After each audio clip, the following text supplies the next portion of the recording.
अगला सवाल बहावलपुर से एहसन साहब ने किया है। वो पूछते हैं कि मैं कारोबार करता हूँ, इसकी ज़कात कैसे देनी है? कुछ उधार लेना होता है, कुछ देना भी होता है।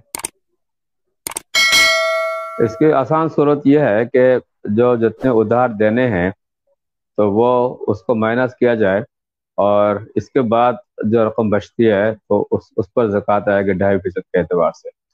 और जिस उधार के हवाले से यानी मोहलत दे दी कि चले 10 साल में दे दें, 5 साल में दे दें, और उसमें फौरी तकाजा भी नहीं है, तो ऐसी सूरत में ये सूरत इख्तियार की जा सकती है कि इस साल का अंदर जो किस्त अदा करनी है, किस्तों की शक्ल में जब कर्जा दिया जाता है तो उसमें ये फार्मूला है कि इस साल जो ज़कात की रकम अदा करनी है तो उसको माइनस करें, और बाकी किसी के पास समझ ले 5 लाख है और एक किस्त में 1 लाख है तो उसको माइनस करें और बाकी 4 लाख की ज़कात की अदायगी करें। और जहाँ ये सब नहीं है बल्कि कर्जा है अपनी जगह, तो उसको उस कर्जे को तो मिनहा किया जाएगा, और मिनहा करने के बाद जो बाकी आएगी, लेकिन मिनहा करने का मकसद यह है कि इस साल के अंदर अंदर इसकी अदायगी लाजिम हो, उस कर्जे को मिनहा किया जाएगा।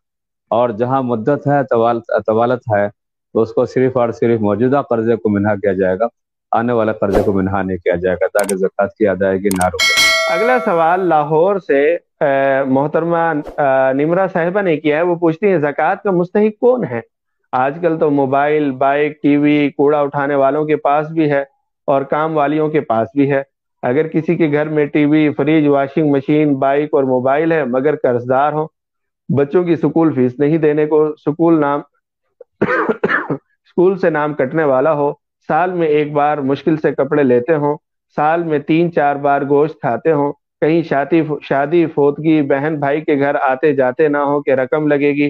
बीमारी में डॉक्टर का खर्चा ना कर सके, किराया ना देने पर घर से दरबदर हो, किसी के घर मुश्किल से एक कमरे में रह रहे हो, सिर्फ सब्जी दाल पर गुजारा हो, कभी अंडा खा लें तो समझो दावत है, मगर एक स्कीम में 2.5 मरले का फ्लैट बुक करवाया है, रकम भी सारी अदा कर दी है कर्जा उठाकर, लेकिन ये पता नहीं कब मिलेगा, तो क्या इनको बगैर बताए ज़कात दे सकते हैं? मसला यह है कि जो प्लाट उन्होंने लिया है अपनी रिहाइश के लिए, अगर लिया है और किस्तें अदा कर दी गई हैं, तो रिहायशी प्लाट ज़रूरत में शामिल है। ये कोई तिजारती प्लाट नहीं है कि आगे दुकानदारी करेंगे, कारोबार करेंगे, ऐसा नहीं है,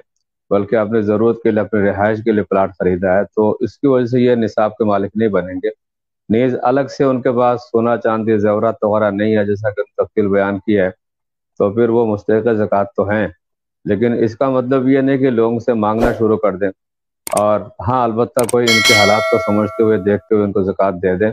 और वो सैयद ना हो तो उनके लिए लेने की गुंजाइश होगी। जज़ाकुमुल्लाह खैरल जज़ा।